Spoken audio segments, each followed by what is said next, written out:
നിലമ്പൂർ ജില്ലാ ആശുപത്രിയിൽ OP. Ticket പരിഷ്കരണത്തിൽ പ്രതിഷേധവുമായി ഡിവൈഎഫ്ഐ. തീരുമാനം പിൻവലിക്കണമെന്ന് ആവശ്യപ്പെട്ടുകൊണ്ട് ഡിവൈഎഫ്ഐ ആർഎംഒയ്ക്ക് പരാതി നൽകിയിട്ടുണ്ട്.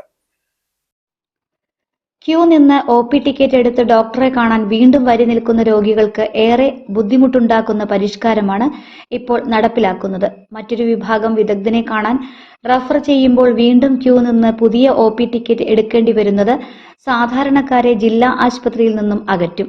സ്വകാര്യ ആശുപത്രികളെ സഹായിക്കുന്ന ഇത്തരം പരിഷ്കാരങ്ങൾ പിൻവലിക്കണമെന്നാണ് ഡിവൈഎഫ്ഐ ആവശ്യപ്പെടുന്നത്. തീരുമാനം പിൻവലിക്കാത്ത പക്ഷം തുടർ പ്രക്ഷോഭങ്ങൾക്ക് ഡിവൈഎഫ്ഐ നേതൃത്വം നൽകും. ഈ ജില്ലാ ആശുപത്രിയെ തകർക്കുന്നതിന് ആവശ്യമായിട്ടുള്ള ബോധപൂർവമായിട്ടുള്ള ശ്രമങ്ങൾ കുറേയായി നടന്നുകൊണ്ടിരിക്കുകയാണ്. ഇപ്പോൾ ജില്ലാ ആശുപത്രിയിൽ പുതിയൊരു പരിഷ്കരണം കൊണ്ടുവരികയാണ്. മണിക്കൂറോളം ക്യൂ നിന്ന് ഒ.പി. ടിക്കറ്റ് എടുത്ത് വീണ്ടും ക്യൂ നിന്ന് ഡോക്ടറെ കാണുന്ന രോഗി, ആ രോഗിയെ ഡോക്ടർ മറ്റൊരു ഡോക്ടർക്ക് റെഫർ ചെയ്ത് കഴിഞ്ഞാൽ വീണ്ടും ഇതേപോലെ മണിക്കൂറോളം ക്യൂ നിന്ന് ഒ.പി. ടിക്കറ്റ് എടുത്ത് വീണ്ടും ക്യൂ നിന്ന് ആ റെഫർ ചെയ്യുന്ന ഡോക്ടറെ കാണേണ്ട ഒരവസ്ഥയാണ് ഇപ്പോൾ പുതിയൊരു തീരുമാനപ്രകാരമുള്ളത്. ഇത് രോഗികളെ ഈ ആശുപത്രിയിൽ നിന്ന് അകറ്റുന്നതിനാവശ്യമായിട്ടുള്ള ഒരു തീരുമാനമാണ്.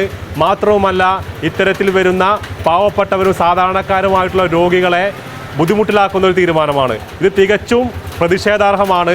നഗരസഭാ കൗൺസിലറും ഡിവൈഎഫ്ഐ ജില്ലാ കമ്മിറ്റി അംഗവുമായ E Arundas, K Prajith, Riyas Kavad, Lenin Suraj, Jinesh, Kiran തുടങ്ങിയവർ സംസാരിച്ചു.